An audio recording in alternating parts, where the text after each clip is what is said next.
During day one of Sean Combs' criminal trial, we heard some celebrity names come up. They were listed on a people and places list that was given to prospective jurors as names that might come up during the trial when it kicks off next week. Because I saw you at a Diddy party, Tyler. And you were having a glorious time. Rumor that have been going on about my relationship status. Let me make it clear to you all. I'm not gay. For those of you spreading rumor Jella Kelly because she find out I'm gay, that's a big lie. And the judge in Sean Diddy Combs' trafficking trial is expected to decide this morning whether to throw out a portion of last week's testimony. It concerns a witness who was called after Combs' ex-girlfriend Cassie Ventura finished testifying on Friday. I know he's gay. He knows he's gay. We all have friends that know he's gay. I've hung around Tyler Perry. I've known Tyler. Rumor that have been going on about my relationship status. Let me make it clear to you all. I'm not gay. For those of you spreading rumor Jella Kelly because she find out I'm gay, that's a big lie. The most incredible dinner I've ever been to is one I had for all the legends in 2005. The testimony began, names were brought up, tales were proven, and the rumors from years past grew too loud to ignore, bringing Tyler Perry into Diddy's trial even though he wasn't meant to. Rumor that have been going on about my relationship status. Let me make it clear to you all. I'm not gay. For those of you spreading rumor Jella Kelly because she find out I'm gay, that's a big lie. Reason being, it's no longer limited to speculation on blogs or YouTube. Things like tales, sworn declarations, and non-disclosure agreements lead back to individuals like Tyler Perry, whose identities should never have been publicly spoken. The time this person was sexually harassing me for years. Oh, you at a Diddy party, Tyler. And you were having a glorious time. For a long time, Jaguar Wright has been sounding the alarm about this. Fans were not left guessing when Christian Keys spoke out about his experiences with a prominent male mentor in the entertainment industry abusing him. Whoever he had formerly referred to as a brother was already known to them. Now that Diddy is in court, the tale is evolving in ways no one predicted. The name Tyler Perry keeps popping up, not in the actual trial, but in all the surrounding testimony, accusations, and timings. And the image it creates validates everything people feared. Years before the Diddy trial, Jaguar Wright mentioned something that most people overlooked. She indicated Tyler Perry was at the gatherings not just once, not just in passing, but as part of the scene, in her own words. So we were sitting in the service and I leaned up toward him and I said, I've just been touched to give $1 million. They put every black man in the movies in a dress at some point in their career. I'd be connecting them down like, wow, all these brothers gotta wear a dress. People are very polarized in all kind of ways. People are afraid to speak out. At the time, most people rejected it. Another crazy Jaguar tirade, another claim that couldn't be substantiated. But now that Diddy's trial is underway and the same parties are being recounted in explicit legal detail, her narrative strikes different. The trial includes evidence from women who allege they were drugged, recorded, and coerced into signing NDAs during freak-offs held by Diddy at remote mansions and private villas. Cassie Ventura, the first important witness, told of parties where women were provided medications, asked to perform, and observed by security. She detailed what Diddy reportedly dubbed freak-offs, arrangements including male escorts, luxurious hotel rooms, candles, medications, and secret recordings. According to Cassie, these were not random meetings. They were planned, controlled, and invariably one-sided. Out of those 8 videos, 8 celebrities, 6 men and 2 women, how many of those 8 celebrities were close to being underage or potentially underage? 2 males. 2 males. And of those 8 celebrities, how many of them were intoxicated or under the influence of drugs? This is going to be all speculation. I just want to preface it by he wouldn't know if they were. Right. Sure. Appear to Let be. me rephrase it. Based on, yes. Understand. Out of the 8 celebrities who were recorded having intimate relations with Sean Combs, how many of them appeared to be either inebriated or intoxicated or under the influence of drugs? All of them. All of them. Out of those 8, How many appear to be potentially victimized? How many might have been victimizing? I think all, to be honest, all. Were victims They or victims. were perpetrating? Victims. They were all 8 were victimized. Yeah. Meaning Victim. this was happening to them and they were inebriated. Right. Not knowing, I guess, how much proof it was in it, what they was doing. And of those 8, how many seemed to be potentially? 2 to 3, possibly 3. 2 to 3. Also on the flash drives, Courtney, was what looked to be a manuscript written by, it appears to be a woman who had taken Kim Porter's private journals and had written a book. Is that accurate? We don't know. I don't know. How, yeah. I don't know how, who wrote it, put it together, but it was from her when I spoke to her. What you received on the flash drives, was it the completed book or was it notes from Kim Porter that later were made into a book? It was completed. It's only 60, Okay. only about 54 pages. Sure, and in the beginning, it says, Kim made me promise that if something happened to her, I would make sure this book became public to the world. The way Sean moved, I knew that was a promise I would have to fulfill. Kim knew I was a woman of my word, and this book was going to make it to print. So it sounds like it is a woman who wrote up the notes from Kim Porter. Does that sound accurate? It's how you read it, yes. I haven't even read the book. Do you know who the woman is? No. And to be clear, he received it in its complete form. So I think just to make sure we have some clarity here, the manuscript that Mr. Burgess received was already in its complete form. It's not that he edited it or changed anything. Got it. He did give it to someone Makes else sense. who then edited it, but that's not how he received it. According to Cassie, these were not random meetings. They were planned, controlled, and invariably one-sided. It basically entails the hiring of an escort and setting up this experience so that I could perform for Sean, she stated. It involved Combs being able to watch me with the other person and actually direct us on what we were doing. Eventually, it became a profession for me, pretty much. When asked whether she appreciated such times, she broke down. Only because I got to spend one-on-one time with Combs, and I really did love him. And she said that she did it because she was 22, 21, she was young, she didn't know any better, and that she wanted to please Sean Combs.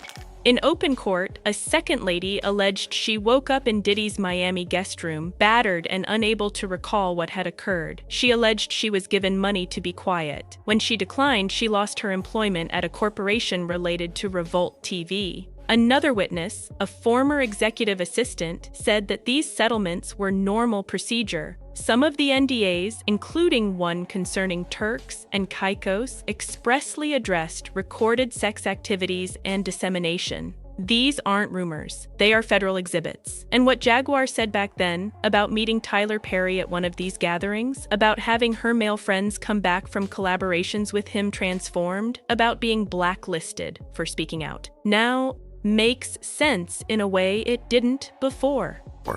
Tell me what happened to my friends. And I don't care how long it's been since I talked to them. They will always be my friends. Always. Tim and Durrett and Lamont Rucker were not the same after they went on camera with Tyler Perry. Does Tyler Perry have a hand in these Diddy parties as well? He go to him and Oprah. They like Diddy party. Cordially invited to celebrate the birth of Sean Puffin. We've come here to the White Party to reverse the mistake of American independence. Absolutely.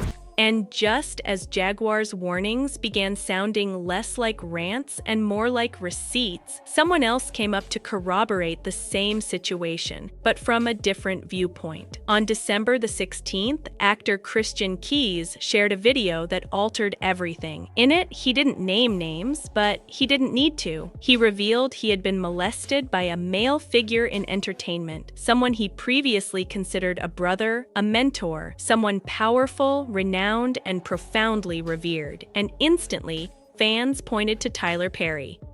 This person was harassing me for years. Well, there are a lot of new updates in the federal trafficking case against rap mogul Sean Diddy Combs. He scored his first legal win after a judge ordered prosecutors not to destroy notes from a jailhouse raid. Mary David is a former prosecutor. She's here now to break down the latest developments in the case. Thanks for being with us. Good morning. Good morning. So good to be with you both. So let's start with that raid on Diddy's jail cell. Prosecutors confiscated 19 pages of his handwritten notes. They wanted to use them to prove that he was trying to influence witness testimony. Talk about the defense's argument here and why the judge ultimately decided that way.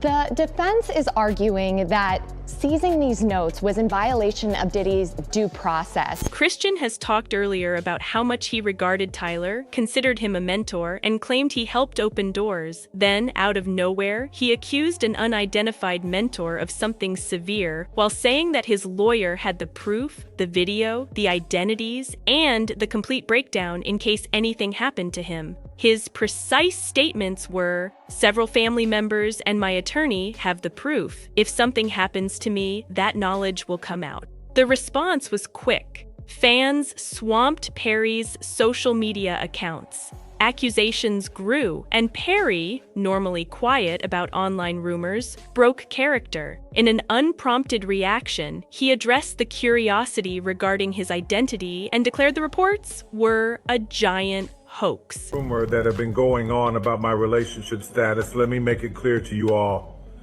I'm not gay. For those of you spreading rumor Jalla Kelly because you find out I'm gay, that's a big lie. But Christian's assertions weren't about fame, they were about power. The deflection generated more questions than it answered. This happened at a time when Diddy's trial was already proving the prevalence of NDAs, manipulation, and compelled silence. Christian's video didn't exist in a vacuum. It lived in the very same reality Cassie was testifying about. And now, with both Jaguar and Christian building invisible borders around the same culture, it no longer seemed like different episodes. It felt like a pattern. And since that pattern was now being defined in legal terms within a courtroom, it was time to reconsider the whispers that were earlier rejected as conspiracy. The concept that strong men in entertainment create tightly regulated workplaces where quiet is imposed isn't new, but Diddy's trial put it on paper. What made it more difficult to ignore was that this precise relationship had been satirized years earlier, and the target was Tyler Perry. In a now-banned episode of The Boondocks, a character called Winston Jerome was introduced. He was a flashy, closeted Christian filmmaker who misled young black men under the pretext of spiritual guidance.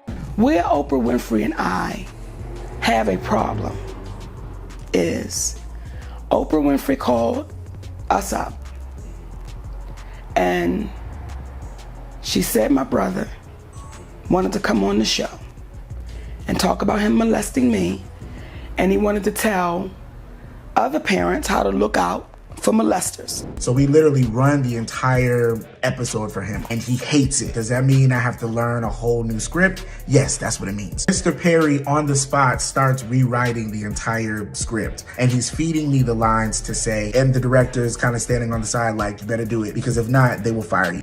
And the judge in Sean Diddy Combs' trafficking trial is expected to decide this morning whether to throw out a portion of last week's testimony. It concerns a witness who was called after Combs' ex-girlfriend Cassie Ventura finished testifying on Friday. Diddy's trial was never intended to be this ugly, certainly not for Tyler Perry. But as soon as individuals began testifying, things took a dramatic turn. Names we'd never expect to hear were suddenly being dropped, and secrets that used to be whispered in private rooms were resounding, loud, and clear. One name in particular, Tyler Perry. And it didn't end there.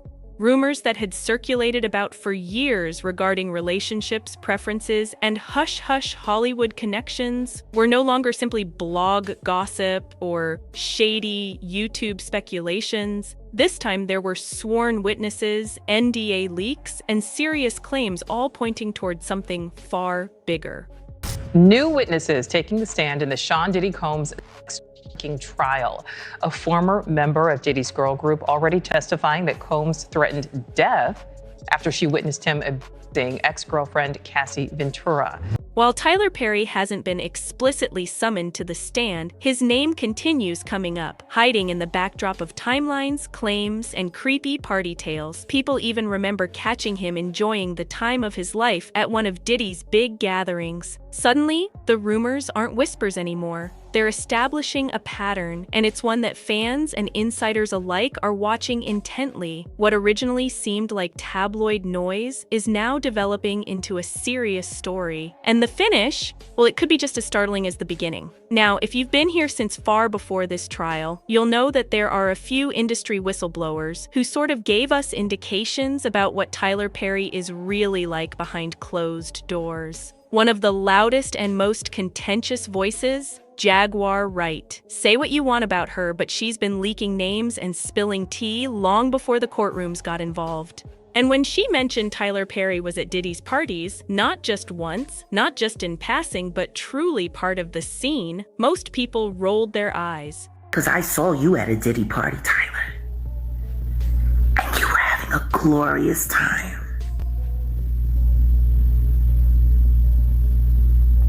But back then, most rejected it as simply another crazy Jaguar moment, another so-called outburst, something that couldn't be substantiated. But now that Diddy's trial is started and we're hearing detailed, distressing, and graphic evidence about what truly occurred at those parties, her remarks don't seem so weird anymore. The trial is providing a terrifying picture. Parties where women were reportedly harassed, videotaped, and compelled to sign NDAs. Cassie Ventura, the first major witness, described these events as freak-offs. Not wild nights of consensual fun, but orchestrated nightmares involving hired male escorts, luxury hotel rooms filled with candles and pills, and Diddy allegedly watching and directing the performances like some dark puppet master. Cassie acknowledged she went along with it at 21, not because she liked it, but because she believed that was what love looked like, because she really loved him and needed his attention. Her testimony wasn't simply emotional, it was devastating, and it didn't end with her. Another lady testified about waking up in Diddy's Miami guest room, injured, bewildered, and unable to remember anything. She claimed she was given money to be silent. When she declined, she lost her position at a firm affiliated to Revolt TV. A former executive assistant even testified that these types of hush-hush agreements were merely regular procedure.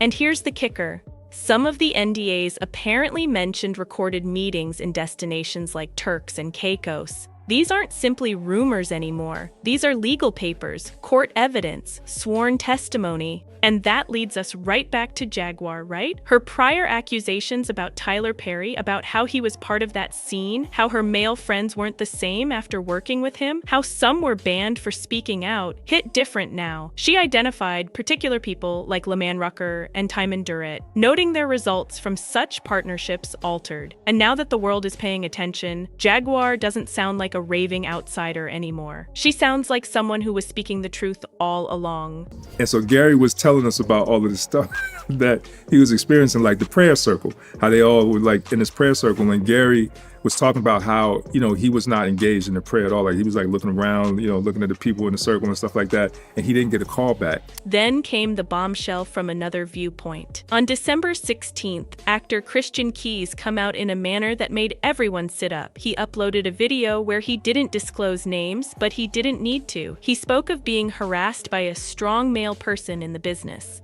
Someone he previously considered a brother, a mentor. Fans instantly pointed fingers at Tyler Perry. Christian had lauded him for years, but now he hinted at darker facts. He stated his attorney had all the proof. Videos, identities, everything. And in case anything happened to him, that stuff would be disclosed. The police report is going to be filed, and I'll turn over the recordings of the inappropriate behaviors and the inappropriate offers to be strong enough, and I resent that part of me that wasn't strong enough to speak up about it.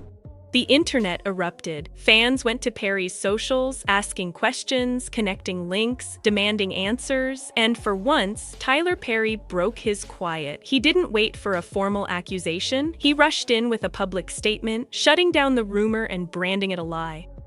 "I'm not gay," he said. "These rumors are ridiculous."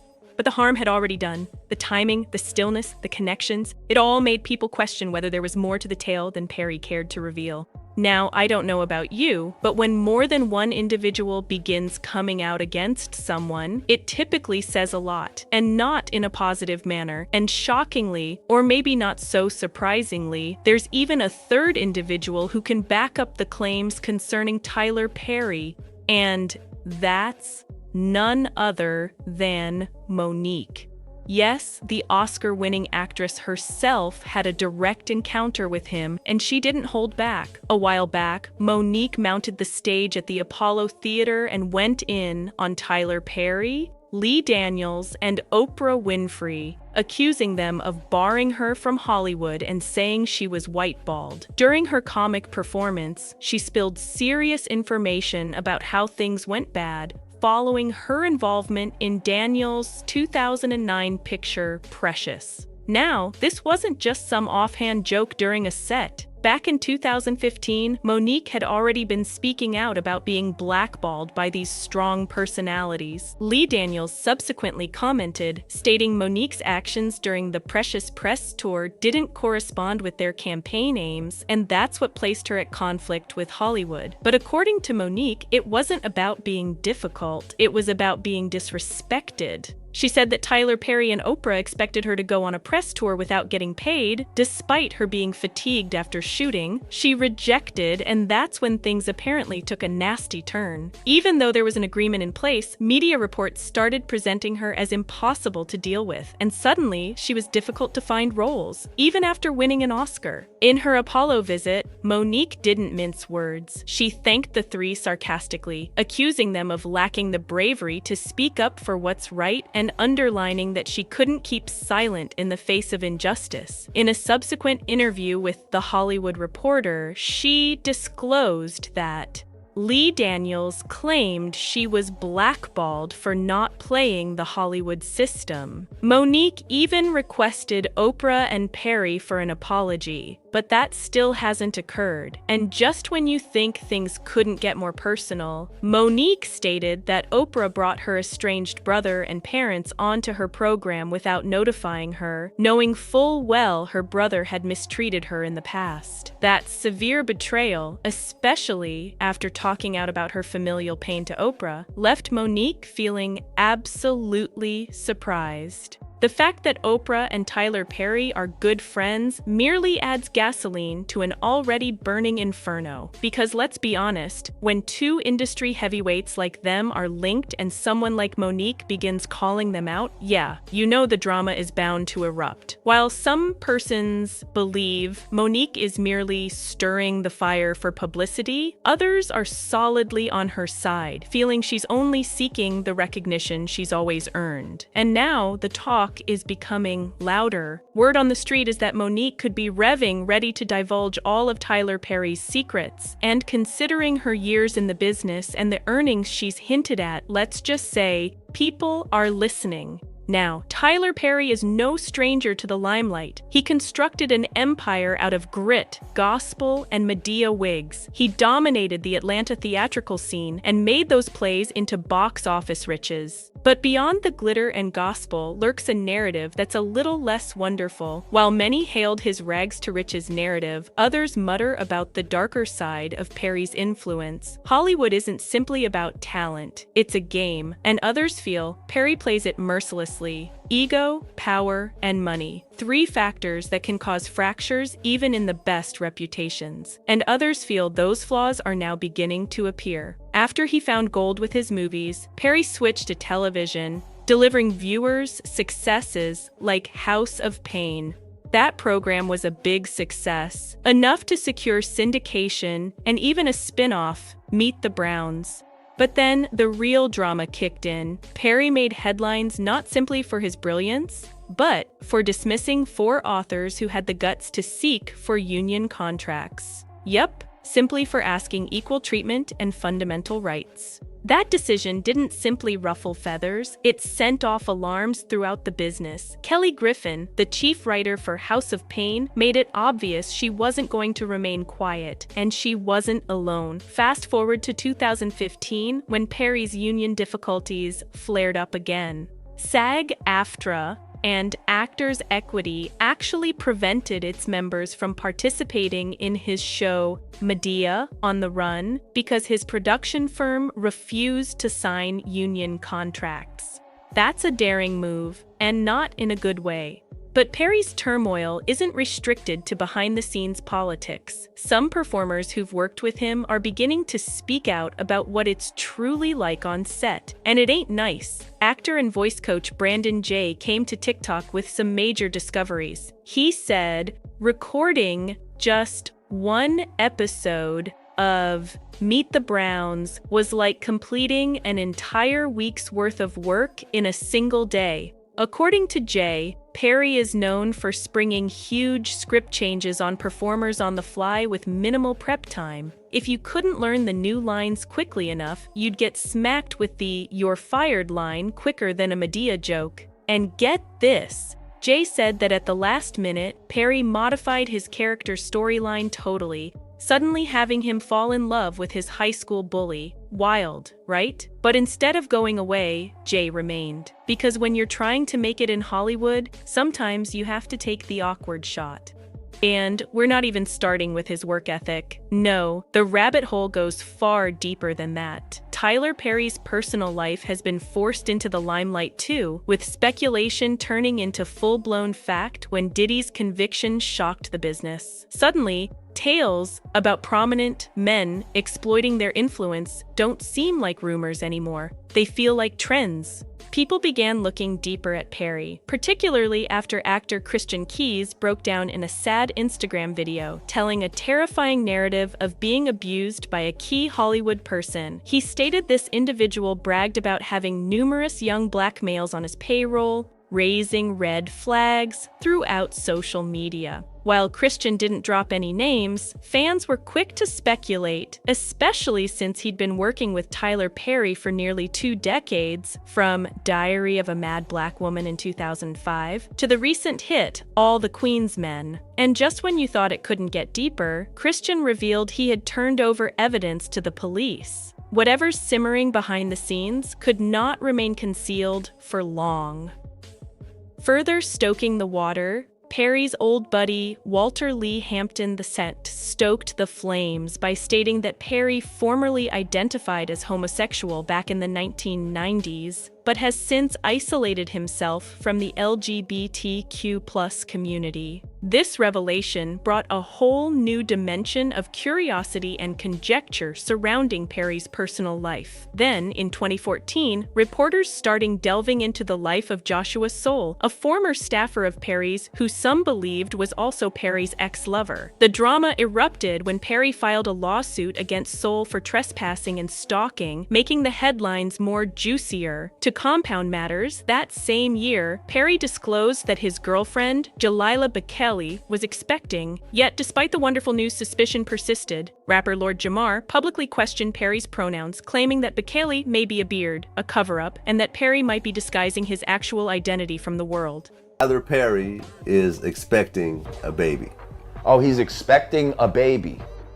Really? Is it his sperm?